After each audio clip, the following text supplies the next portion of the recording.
Profits, losses, expenses, nights booked. I'm sharing all of my Airbnb numbers today.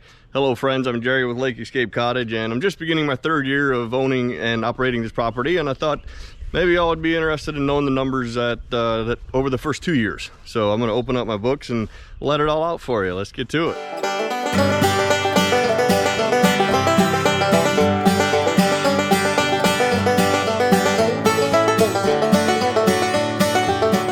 Year number one, I had 92 total bookings, which filled up 210 nights. Year two was quite a bit better, so stick around for those numbers. But total income for year number one, $29,762.31. I have all my notes here, that's why I'm gonna keep glancing to the side. But all right, so $29,762, not a bad number until you look at the expense category, which came in at $42,324.14. Mortgage payments, utilities, supplies, like 100% of every expense associated with this property was figured into that, which gave me a total loss of $12,561.38. Well, one lesson I've learned is it's fairly easy to get bookings, but to make an Airbnb profitable, like, you really have to crunch your numbers. And I'm going to share a few things that I did to make those numbers look better in year two. And on a side note, the first 3 months of year number three have been the best on record. So I'm super excited for the rest of this year. And if you guys want to try any of this popcorn, go to the DutchKernel.com, use promo code DRIFT10, but more on that later. Before we get to year two, the reason why my expenses were so high in year one, or the main reason, the most obvious reason, is I bought an empty house. You know, didn't have a single piece of furniture. The kitchen was completely empty, no pots, pans, you know, etc. And on the outside, I needed, you know, lawn care, the basic lawn care stuff, you know, lawnmower, leaf blower, weed eater, you know, all of that good stuff. So not much you can do about that, or not in this situation, but so that blows the expense category up like right out of the gate. But a little detail that could have saved me a couple $1,000s had I known about it was when I first bought the house, I thought I was going to need like the best of everything in order to keep the guests happy. You know, the best toilet paper, the best laundry detergent, the best, you know, paper towels, like just, and what I found out over time was if you buy the best supplies that money can buy, people just take them for whatever reason. And I went through a lot of supplies in year one before I figured that out. You know, and this might vary depending on how you choose to set up your Airbnb. Here it's like 100% self check-in, self check-out. I mean, the guests very seldom see anybody. I think I ran into guests like 2 or 3 times all of last year, so that makes a 5-finger discount pretty convenient for those that are wanting to take that route and, you know, deal with that bad karma. That's on them, not on me. But especially those little like plastic food storage containers, those disappear immediately, like instantly. Within a week or two, they are gone. So don't waste your money on that. Because of this lack of knowledge, if you will, I spent $3,745 in supplies in year number one, compared to only $1,298 in year two. So that's almost a $2,500 difference. And when you're talking toilet paper and laundry detergent, like $2,500 is a pretty significant amount of money. So if you're starting an Airbnb, the best possible supplies are probably not needed. You know, there's a balance there. You can find where, you know, you can find things that are nice enough to where the guests don't complain, but not too nice to where the guests just take them.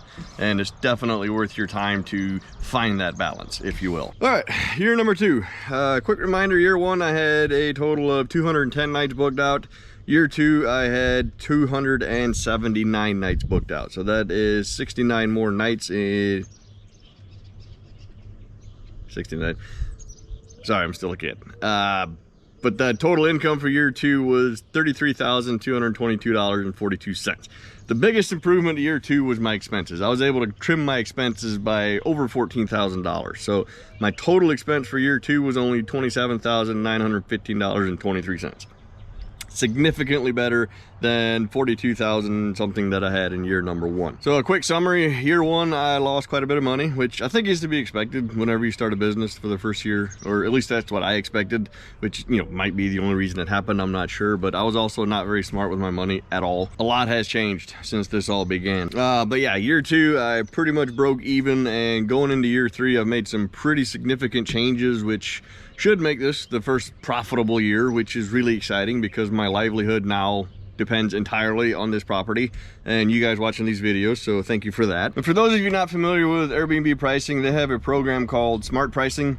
which is basically the prices keep coming lower until people start booking, and then as the bookings come in, like the program gathers data and tracks everything over time, so, and then the prices adjust accordingly. So here the first 2 years, like 99% of my weekends were booked, so you can't even book just a Friday or a Saturday. Like, you have to book both of them, and that's because of everything that's happened the first 2 years. So the Friday and Saturday prices are quite a bit higher than like a Tuesday and a Wednesday price, because of supply and demand, basically. So, and that's seasonal, so the people that book during the winter, slow winter months, their price is going to be, right now it's like 80 or 90 bucks a night, which is, I think, really good because you get the entire property.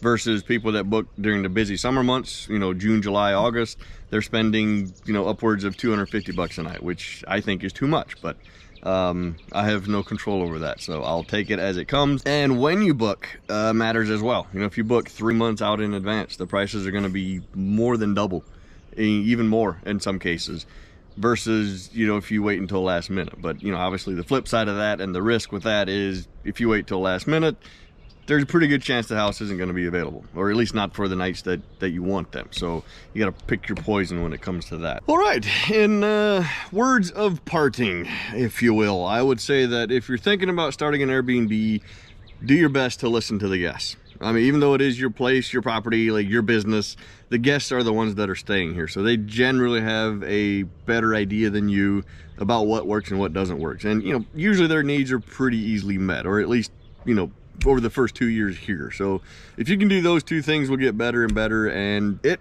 truly is a enjoyable experience. Like, I have no complaints over the first couple of years, other than one bad guess, but that was way back when. But if you've made it this far, I consider you part of the Lake Escape community, and I thank you for that. And like I said earlier, if you want to try any of the 40 different flavors of popcorn the Dutch Kernel has, you can visit any of their locations for free samples at any time, or they have a sample box online. You can have it shipped directly to your door. Go to thedutchkernel.com, use promo code DRIFT10. That'll save you 10% off your order. And I would also really love to just continue sharing this journey with you, this experience, as we continue to grow and learn. So if you haven't done so already, please follow the channel so that I can take you along for the ride.